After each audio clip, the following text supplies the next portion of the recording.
capítulo de la Biblia,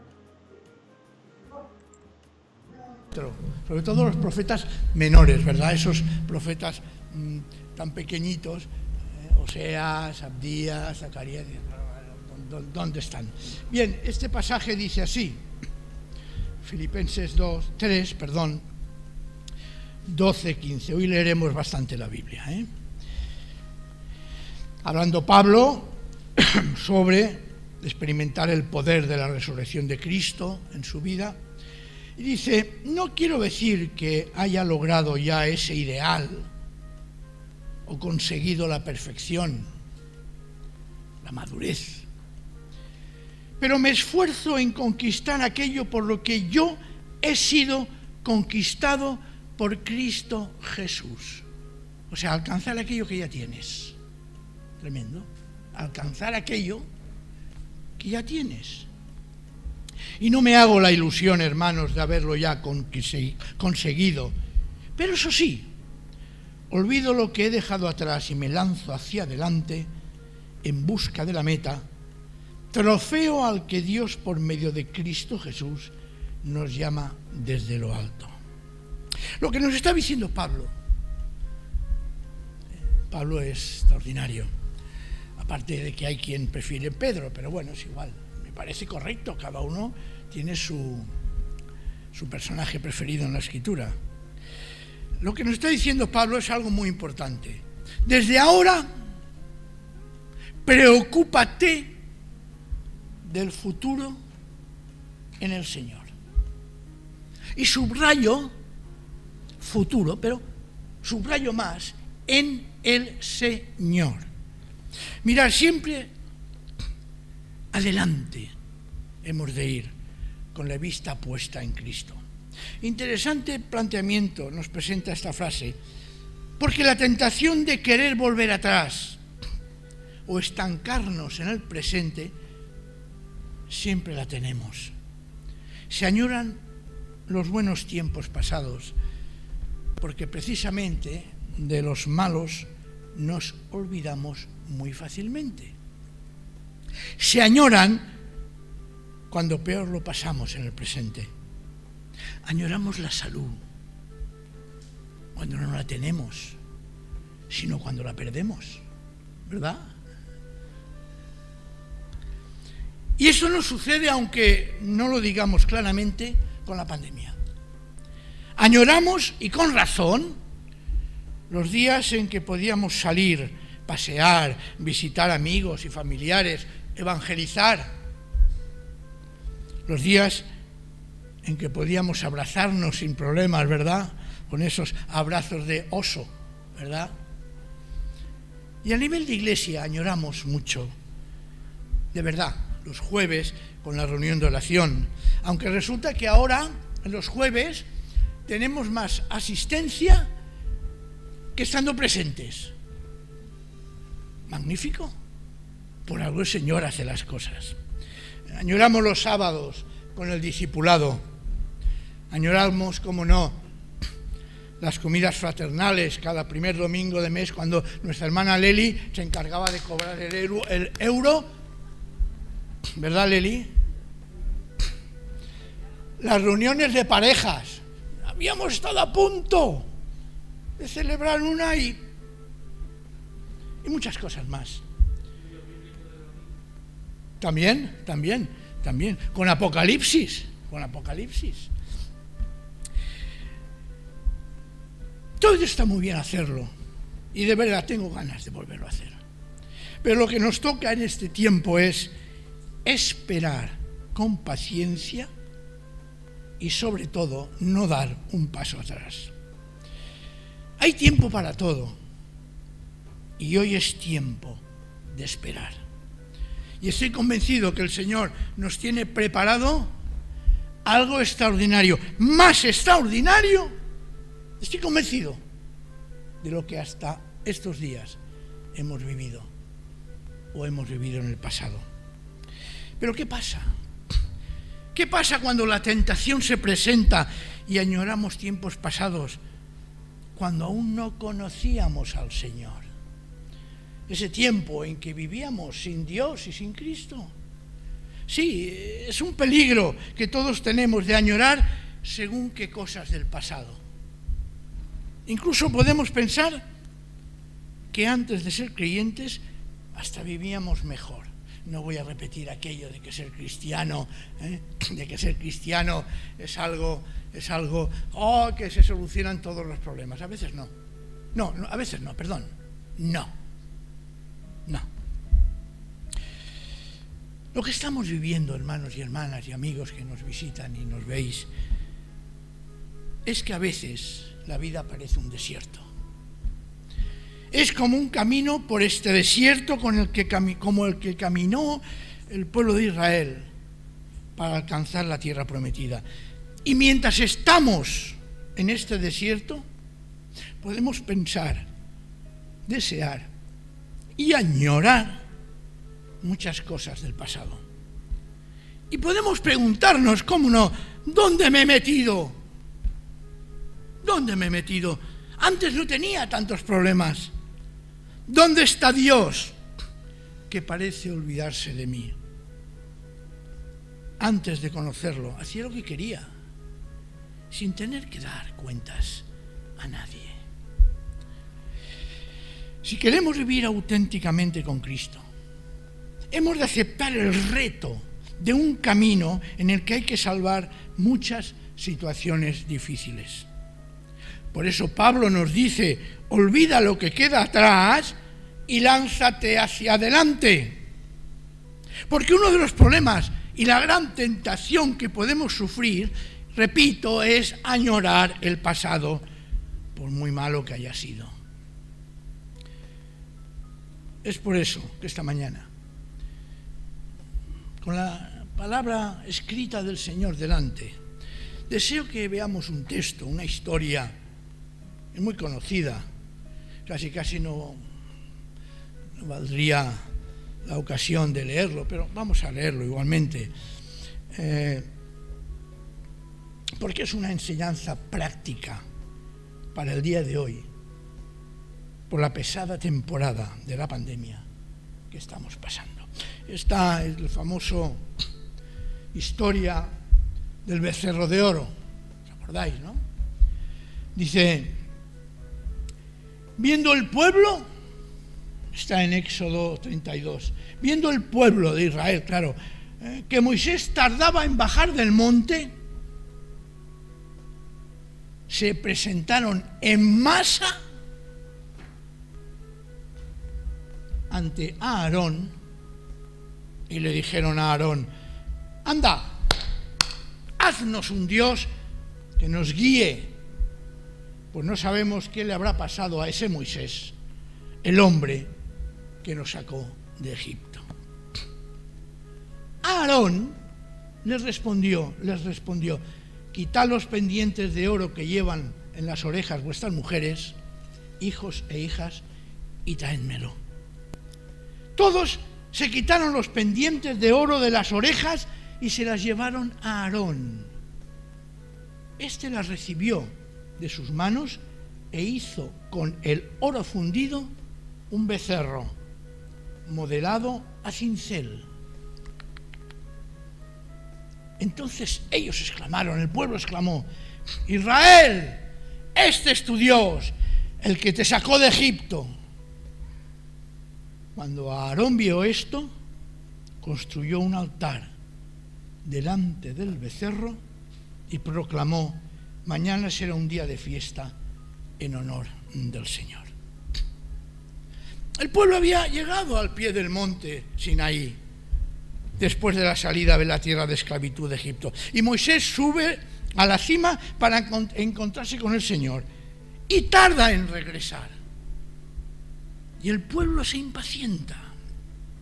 Allí en la cima del monte el Señor quiere establecer y establece un pacto, una alianza con él y con su pueblo. Una alianza en que se habían de cumplir las normas de la ley para alcanzar la tierra prometida y tener una relación adecuada con Dios. Una alianza en que si no cumplías, palo y tente tieso. Serías separado del pueblo entrarías en enemistad con Dios e incluso podrías llegar, como dice la Escritura, a ser cortado, es decir, separado, muerto. Hoy no estamos bajo ese pacto, sino bajo la nueva alianza en que por la misericordia de Dios, si no somos capaces de cumplirla, como es evidente que no lo hacemos, es Dios mismo quien se compromete y se encarga en Cristo de considerarlo cumplido en nuestro lugar. Esto es un descanso. Esto es extraordinariamente hermoso. La alianza era el pacto de la ley de la retribución, la primera, la de obras. El nuevo pacto es de la gracia, de la misericordia, del amor de Dios. Vamos a recordar un poquito. La historia del becerro manifiesta claramente lo que había en el corazón del pueblo de Dios, en masa. Es en los momentos de crisis que aparece la verdad. A veces necesitamos tener una situación complicada para que surja del corazón lo que realmente somos. Porque entonces, ¿sabéis lo que pasa? Que nuestra actuación, nuestra forma de ser, no pasa por la cabeza. Porque por la cabeza puede ser un filtro fácil de utilizar para engañar a los que nos ven. Claro, en momento de crisis actúas y surge la verdad. Aquel pueblo era un pueblo que, aun habiendo salido de Egipto y haber visto las grandes obras que Dios había hecho a través de Moisés, realmente no se había convertido de corazón. Su corazón era duro y estaba alejado de Dios. Ese era el problema. Y hoy también ese es el problema que se nos puede presentar. Porque un corazón puede no haber sido cambiado, puede no haber sido convertido, por mucho que forme parte del pueblo de Dios, y por lo tanto estar alejado del Señor. Los miembros del pueblo de Israel salieron de la esclavitud sin un nuevo corazón. Por eso afirmamos que estar en la iglesia o darse golpes de pecho o decir, a partir de ahora voy a empezar a... Si no hay un nuevo nacimiento, es inútil y peligroso. La verdad es que, seamos sinceros, todos tenemos tendencia a hacernos nuestros becerros de oro. Y lo que sucedió en aquella ocasión comportó mucho más dolor al pueblo elegido de Dios que otra cosa. Y por eso esta historia tiene mucho que decirnos hoy a nosotros. Vamos a ver qué nos enseña aquella situación para hoy. Porque podemos, repito, caer en lo mismo. Podemos vivir circunstancias como las de hoy en día en que nos lleven a construir nuestro propio becerro de oro. Y no hace falta que sea visible. Se hace en el corazón. Pero aún peor, querer volver a lo pasado como en el fondo quería ellos, el pueblo de Israel. Vamos a verla para animarnos, corregirnos y vivir la fe de verdad. ¿No es cierto que algunas veces esperamos algo de parte del Señor y no sucede? ¿O se alarga la espera? ¿O que su respuesta no la entendemos o pensamos que no hay respuesta? Yo a veces he dicho que cuando en una oración no hay respuesta, es porque la respuesta es que no haya respuesta. ¿Me explico? La respuesta es que no haya respuesta. Nos dice el texto que, viendo el pueblo que Moisés estaba y tardaba en bajar del monte, repito, se presentaron en masa. Imaginaos una masa ante Aarón. ¿Cuántas veces esperamos algo de Dios y pensamos que nos ha fallado? Y en muchas ocasiones nos falta paciencia. Había un amigo nuestro que así era un hombre muy, muy agradable y siempre le sacaba chispa a las cosas. Y me decía, la palabra paciencia es muy sencillo. Es una palabra compuesta de paz y ciencia. Es decir, cuando esperamos algo del Señor, una respuesta u otra cosa, lo hemos de hacer teniendo paz y ciencia. Paz y sabiduría. Paz porque es una espera confiada. Y sabiduría porque hay que buscar la voluntad de Dios. Porque el Señor hace las cosas a su tiempo. Cosas que no consideraron los israelitas mientras esperaban que Moisés bajase del monte. Porque si no es así, la tentación es buscar otros dioses donde acudir. Y buscamos soluciones lejos del Señor. Y entonces empezamos a construir nuestro propio becerro de oro. Por favor, no demos esa ocasión al maligno, sino lancémonos hacia adelante, como nos dice Pablo. Lo que se inventó el pueblo de Dios no fue iniciativa del Señor, era iniciativa propia. Y además bajo el manto, que es curioso, de la autoridad de Aarón. Comentando con Monse estos días del texto porque es un texto que nos ha llamado mucho la atención esta semana. Me decía, ¿te has fijado cómo nuestro buenismo hace que Aarón no sea tan malo? No, es que el texto no dice eso. El texto dice que Aarón no se opuso.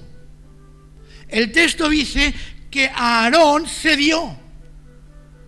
El texto dice que incluso Aarón colaboró y no se atrevió a plantar cara al pueblo y cayó en lo mismo. Y repito lo que antes he dicho, porque es lo importante a tener en cuenta. Habían salido de Egipto, pero sus corazones no se habían convertido a Dios. Era un becerro, para más gravedad de la situación, que recordaba a los dioses egipcios, a Apis, que se representa precisamente con un becerro. Y más tarde los israelitas se encontraron con que los Baales de la tierra de Canaán también eran toros, eran becerros. Cuidado, hermanos y hermanas, con perder la paciencia en la situación de pandemia que vivimos, porque si nuestro corazón no está verdaderamente convertido, podemos volver a nuestros antiguos dioses y servirlos. Egipto aún estaba en el corazón del pueblo de Israel. Externamente salieron de un pueblo pagano, pero internamente aún estaban con él. Y a nosotros, repito, nos puede pasar lo mismo. Después de haber creído en el Señor y haber dejado la vieja forma de vida, ante las dificultades que podemos pasar, podemos añorar el tiempo pasado. Nostalgia del pasado, añoranza de días anteriores, volver a desear la comida de Egipto.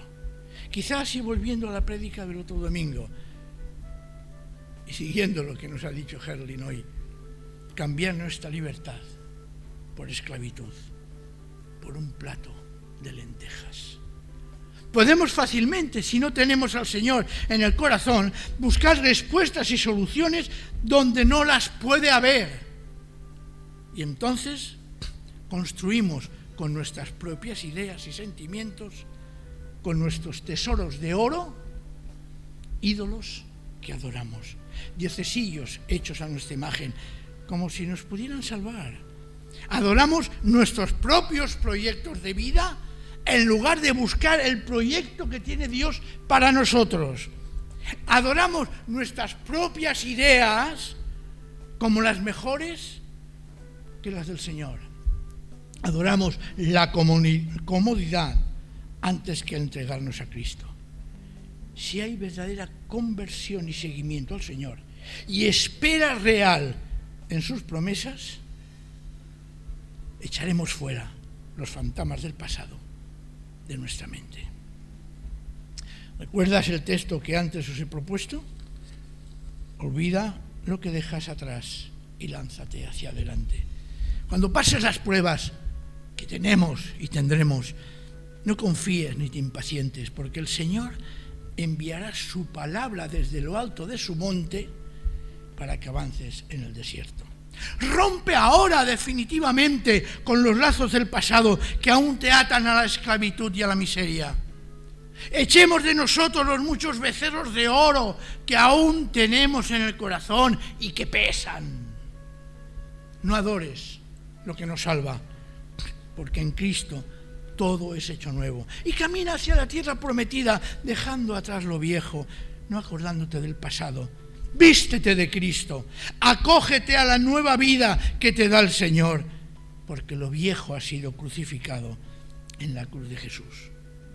No mires atrás, no vuelvas atrás, no añores tiempos pasados, porque el futuro es del Señor y será, como he dicho antes, siempre mucho mejor que lo pasado.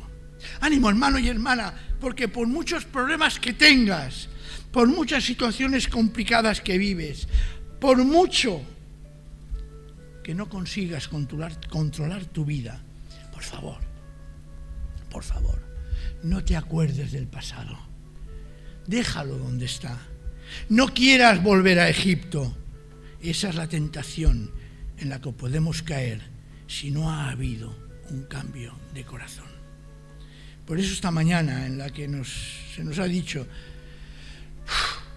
pues seguiremos 2 semanas más como estamos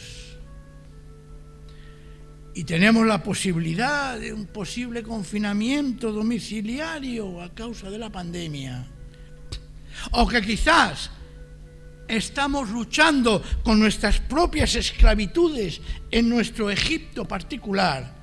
Acerquémonos al Señor con un corazón sincero y humilde, porque aunque no lo veamos físicamente, aunque pensemos que el profeta Moisés aún no ha bajado, y claro, como no ha bajado, vete a saber lo que le ha pasado, igual Dios lo ha matado. No, sí, claro, o igual se ha perdido por la montaña. Aquí podemos poner todas nuestras situaciones, pero sabemos que el Señor sí que está en medio nuestro. Hoy el Señor nos vuelve a decir que quiere que solo le tengamos a Él como único Dios. Quiere que le hablemos con libertad, que le amemos sobre todas las cosas y con todo nuestro ser, que no importa lo que estemos pasando, no importa, sigamos adelante, no mirando atrás. Pero esta historia, que aparentemente aquí acaba, tiene una segunda parte para mí preciosa. Preciosa por lo que nos enseña. Porque claro, es que este Moisés, pobre hombre también, ya lo dice, es que es un pueblo testarudo, o Reina Valera dice, duro de cerviz. Y tiene una conversación extraordinaria con Dios. Hay una escena en Números 12 en que resulta que Moisés se vuelve a casar con una chica cusita. Y Aarón y María se enfadan y lo critican. Y ahí Dios le dice a ellos dos, a los hermanos, ¿tú por qué criticáis a este hombre que es mi siervo? Nadie se ha atrevido, ni a nadie le puedo ya acercarme a él y mirarle cara a cara. Es curioso. Y aquí Moisés tiene una actitud extraordinaria. Está en el mismo capítulo 32 que dice en el versículo 7, el Señor dijo a Moisés, desciende del monte, y fijaos el detalle, porque tu pueblo, el que tú sacaste de Egipto, se ha pervertido. Dios no dice mi pueblo, el que yo saqué de Egipto, sino, mira Moisés, tu pueblo. Es como si Dios dijera, ya no quiero saber nada de él, hombre. No quiero saber nada de él. Tu pueblo. Es que es curioso el texto. Muy pronto se han apartado del camino que yo les había indicado. Se han fabricado un becerro de metal al que adoran y ofrecen sacrificios al tiempo que proclaman, Israel, este es tu Dios, el que te sacó de Egipto. En el fondo, a ese becerro lo llamaban Yahvé o Jehová. Y el Señor continuó diciéndole a Moisés, me estoy dando cuenta de que este pueblo es un pueblo testarudo. Déjame pues que descargue mi ira contra ellos y los aniquile. Y tú serás el origen de una gran nación. Fijaos, al pueblo, y le ofrece a Moisés que él será el origen de una gran nación, como hizo con Abraham. Y dice, entonces Moisés, qué cosa más hermosa, intentó aplacar el furor del Señor, su Dios, diciendo, Señor, ¿por qué vas a descargar tu ira contra tu pueblo? El mismo en favor del que hiciste uso de una gran fuerza y poder para sacarlo de Egipto. ¿Acaso vas a permitir que los egipcios digan, con malos fines lo sacó Dios, lo hizo para matarlos en las montañas y borrarlos de la faz de la tierra? Como sabe tocar, y permitidme la expresión, la fibra sensible de Dios. Ahora, si este pueblo queda aniquilado, el que va a salir perjudicado va a ser tu fama. Va a ser tu fama, ¿no? Dice, no te dejes llevar por la ira y renuncia al castigo que pensabas para tu pueblo. Acuérdate de tus siervos Abraham, Isaac e Israel, a quienes hiciste solemnemente la promesa, diciendo, multiplicaré vuestra descendencia. Aquí Moisés hace algo curioso. Está diciendo, oye, Señor, mira, renuncio a que tú me des a mí el privilegio, porque tú hiciste una promesa. Dice, la promesa diciendo, multiplicaré vuestra descendencia como las estrellas del cielo, y daré a vuestros descendientes como herencia perpetua la tierra de la que os he hablado. Y fijaos, el versículo 14.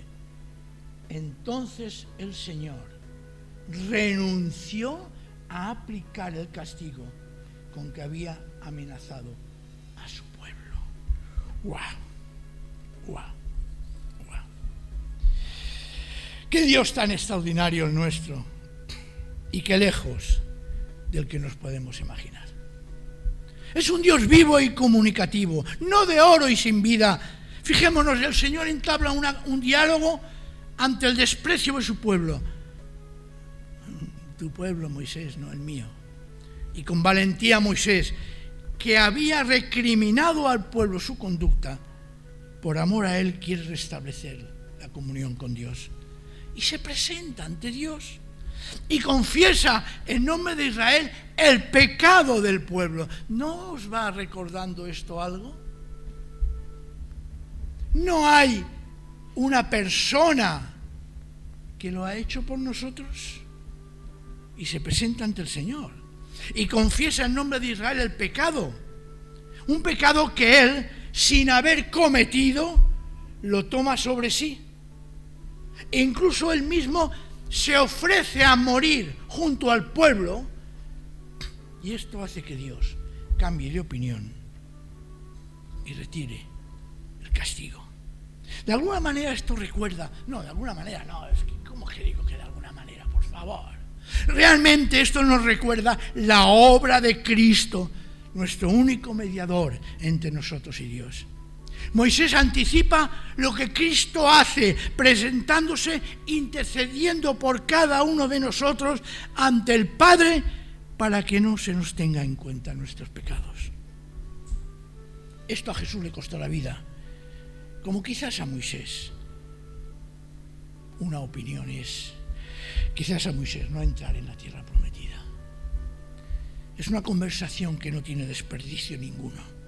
Vemos cómo Dios se deja convencer por las palabras de Moisés. Y el Señor, justo y misericordioso, lento para airarse y lleno de amor, le asegura que solo borrará el libro, más adelante lo dice, de los culpables. ¿Qué ejemplo nos da Moisés de intercesión por el pueblo de Dios? Hermanos y hermanas, y cómo no, amigos que estáis entre nosotros hoy, no dudemos del Señor, ni de sus planes en medio de la pandemia para nosotros y de cualquier situación que vivamos. No pensemos que está lejos y añoremos volver atrás. No nos dejemos dominar por lo que aún queda en nosotros de la vieja naturaleza y que nos impulsa a pensar y a querer volver a Egipto e incluso a hacernos becerros de oro, porque recordamos el tiempo pasado. No busquemos donde no existe la seguridad y la esperanza de salvación, y menos en nuestras ideas, y en ocasiones esas ideas se convierten en nuestros ídolos personales. Vivamos la verdadera alegría de un Dios vivo y lleno de amor. No pensemos en la alegría de un Dios muerto, como el becerro de oro, que es lo que nos ofrece el mundo. Y comprendamos que la misericordia de Dios siempre está por encima de nuestras rebeliones. Que esta historia, hermanos y hermanas, nos enseña a vivir el presente con amor y confianza en el Señor. Aprendamos las lecciones que se viven en el desierto de nuestra vida sin pensar en el Egipto que hemos abandonado definitivamente, porque nosotros no somos como los que se acobardan y terminan sucumbiendo. Somos gente de fe que buscamos salvarnos. Y esa salvación solo está en el Dios vivo y verdadero y en su Hijo Jesucristo. Voy a volver a leer la frase. Esto deberíamos pensar los que presumimos de creyentes. Y si pensáis algo distinto, que Dios os ilumine también en este punto. De todos modos, sigamos adelante por el camino recorrido. Amén. Oh Dios, tú que eres un Dios misericordioso, Dios lleno de amor, gracias porque estamos caminando por el desierto de esta vida con tu ayuda, con la ayuda extraordinaria de tu Espíritu Santo, de tu fuerza, de tu poder, de tu aliento, de tu viento. Gracias porque quitas de nosotros las ideas de volver al pasado. Gracias porque nos das ánimos para seguir adelante. Gracias porque nos estás enseñando a mirar en el futuro, puestos los ojos en Jesús. Te pedimos que no habite en nuestro corazón ídolo alguno, que nos impida confiar solo en ti. Te rogamos que al salir de aquí esta mañana sea con la certeza que en tu monte hemos sido liberados de toda carga. No consientas que nos perdamos o volvamos de nuevo a lo que Cristo ya superó por nosotros. Gracias, Padre. Gracias, Padre. Gracias, Adonai. En nombre de Jesús, tu Hijo, te lo pedimos. Amén. Un soldado a casa hoy regresó y un niño enfermo se curó. Y hoy ya no hay más sombras que te cubran. Un desamparado se salvó por causa de una buena acción.